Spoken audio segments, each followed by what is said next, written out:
Tshisekedi Tshilombo a présidé ce mercredi 15 juin 2022 à la Cité de l'Union africaine à Kinshasa une réunion extraordinaire du Conseil supérieur de la défense, élargie aux présidents de 2 chambres du Parlement et aux responsables des services de sécurité.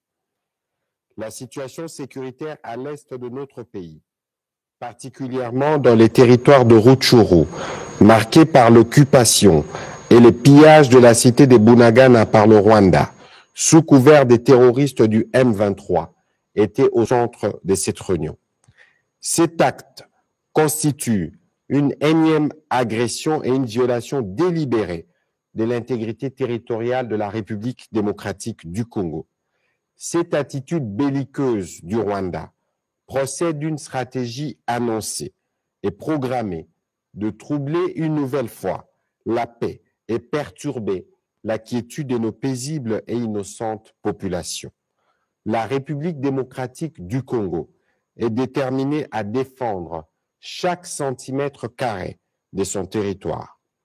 Tirant les conséquences de cette situation et consécutivement à la réunion du 27 mai 2022, le Conseil supérieur de la défense a pris des mesures suivantes. 1. L'exigence faite au Rwanda de procéder au retrait immédiat de ses troupes sous couvert du groupe terroriste M23 du sol congolais. 2. La demande formulée au gouvernement de la République démocratique du Congo de suspendre tous les protocoles d'accord, accords et conventions conclus avec le Rwanda.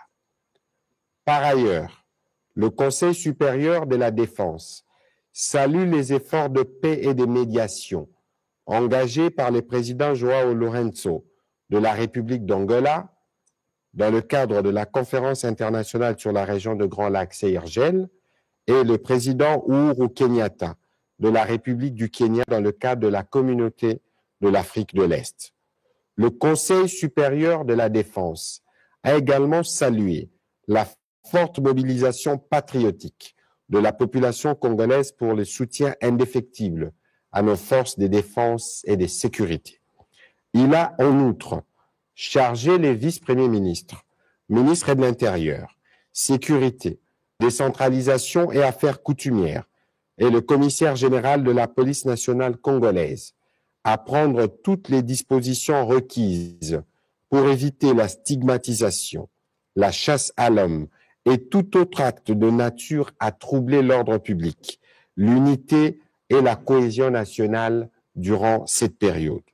Le Conseil supérieur de la défense a réaffirmé la volonté de la République démocratique du Congo de poursuivre le processus de paix de Nairobi en cours pour la pacification de l'Est du pays et de toute la sous-région. Le Conseil supérieur de la défense a demandé au gouvernement d'assurer une prise en charge immédiate de la population congolaise en détresse, victime de ces actes de barbarie et des terrorismes qui ne resteront pas impunis.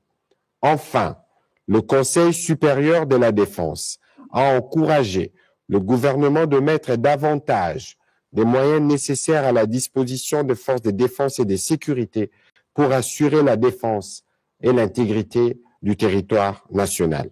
Fait à Kinshasa le 15 juin 2022. Je vous remercie.